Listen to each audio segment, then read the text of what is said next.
Before we start, I would like you to hit that red subscribe button so that you never miss out on any of our videos. If you have ever found yourself in a middle seat on a cross-country flight fighting tooth and nail with a sick person beside you for the armrest, then you know what a pain it is to fly commercial. Sure, you end up where you're going if you're lucky, but do you actually enjoy the journey sitting all the way back in 42E for some flying is a luxurious experience? You can sail high above the clouds in a plush leather seat, making conference calls and whisking yourself off an exotic destinations if you have a private jet. A private jet is one of the first investments I truly made once I made a name for myself, and I can happily say that I don't regret it. I haven't fought over an armrest or a bag of peanuts in years, but I can't deny there are a few drawbacks. A few very large financial drawbacks. Today, we're going to take a look at how much it truly costs to own a private jet. I'll even include how much it costs yearly to fly and maintain the private jets that I earn. So, what exactly do you have to do to maintain a private jet once you buy the actual plane?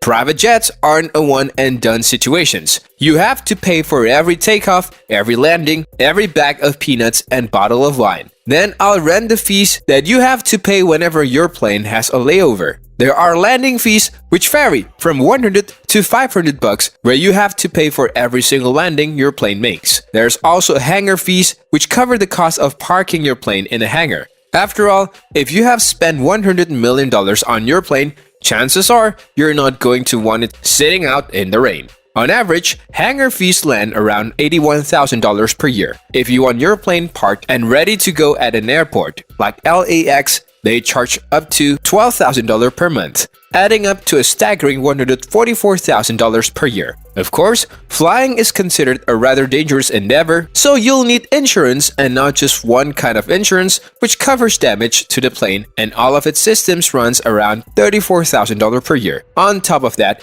if you are the owner of the jet, you'll need single liability insurance, which tacks on another fund fee of $12,500. That's not even mentioning fuel costs, which vary from plane to plane, but can cost as much as $53,000 for a single fill. If you're keeping track so far, our expenses are steadily climbing to a fairly high altitude.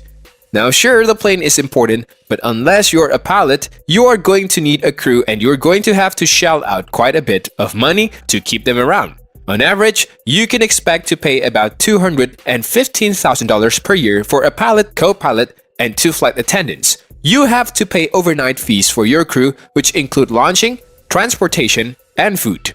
If you are planning on staying at the destinations for a while, you can send your crew back to your home base, and that will cost you with repositioning fee. On top of all these and necessary fees, there are a few random outliers that go with operating such a complex piece of machinery. If you're flying from Cuba to Florida in the middle of December looking to escape to a warmer climate, you'll have to pay a de-icing fee before your wheels hop off the tarmac. If something goes wrong with your jets, you can look at paying as much as $60,000 for a new windshield or $8,000 for a new tire. In other words, cross your fingers and hope that you're flying from a warm destinations to a whole destination with no repairs in store.